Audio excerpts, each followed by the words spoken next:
L'ouvrage Notre Chanel, de l'auteur, historien et journaliste Jean Lebrun, vient de recevoir le prix Goncourt de la biographie. Il est publié par Bleu Autour, maison d'édition indépendante, installée à 5% sur Sioule, dans l'Allier. Rencontre avec son fondateur. Je m'appelle Patrice Rutig, je vis à 5% sur Sioule. Je n'ai jamais travaillé que dans le département de l'Allier, après avoir eu une enfance entre Paris et Istanbul, où j'ai passé 4 ans, et où j'ai appris à lire et à écrire, et où sont mes premiers souvenirs. Et je n'y étais jamais retourné pendant très longtemps, et j'y suis retourné 35 ans après l'avoir quitté.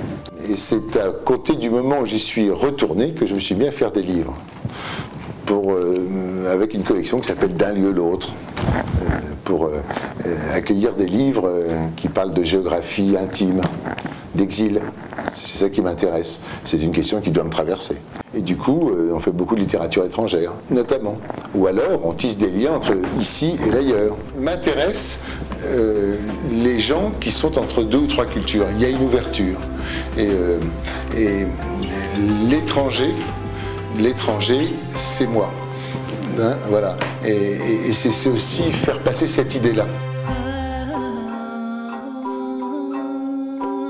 Alors, ce que je peux aussi dire, c'est que l'inscription locale compte. Ce que je pense, c'est que dans un contexte, il y a aussi une dimension politique à tout ça. Je pense que le livre, je pense que la culture, je pense que l'information, c'est la matière première de demain. Et du coup aussi, m'intéresse le fait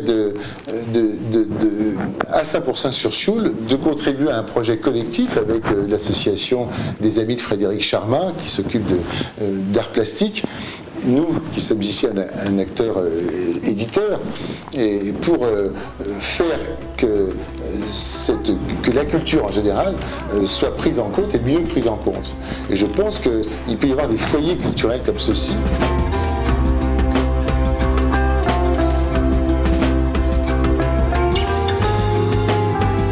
Nos livres intègrent souvent des images et de créateurs contemporains. Pas toujours, ils ne sont pas toujours contemporains. Et du coup, donc ça c'est une chose. Donc en fait, on a une attention à l'image importante chez nous, dans nos livres. Et d'autre part, il y a un autre acteur culturel à 5% qui s'appelle la Maison de la Lithographie, les Amis de Frédéric Charmat, c'est une association qui expose tous les ans. Et on a uni nos forces et on organise des événements pluriculturels, en l'occurrence, qui couplent peinture et littérature. Et là, nous venons d'inaugurer la semaine dernière une exposition d'une grande peintre d'Istanbul, Eftulin. Et vous savez, nous sommes les éditeurs, des éditeurs très tournés vers la littérature étrangère, et turque en particulier. Et il y a eu une conférence également, juste avant le vernissage de cette exposition, sur la modernité de la littérature turque, en présence d'Enis Batur, qui est un grand écrivain, un grand éditeur, que nous avons publié aussi, qui est publié chez Actes Sud également. Donc on fait des événements qui pour l'instant couplent peinture et littérature. Il n'est pas dit que demain on ne fera pas aussi de la musique, du théâtre, enfin nous sommes ouverts à tout. Et à chaque fois, pour l'instant, on a publié donc un petit livre. On appelait ça un petit livre, au début c'est un peu comme une revue qui s'appelle 5% des arts.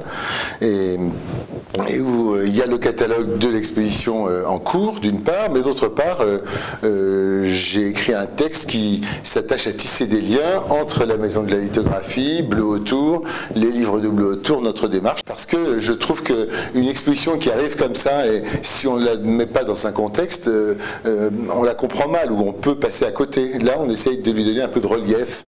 Il y a aussi un entretien avec Eftulin qui raconte ce qu'elle fait, son travail. Et puis il y a une inscription il y a des extraits de livres de littérature turque. Et vous voyez, on est d'une page, on passe de Yaşar Kemal, qui est le grand romancier turc.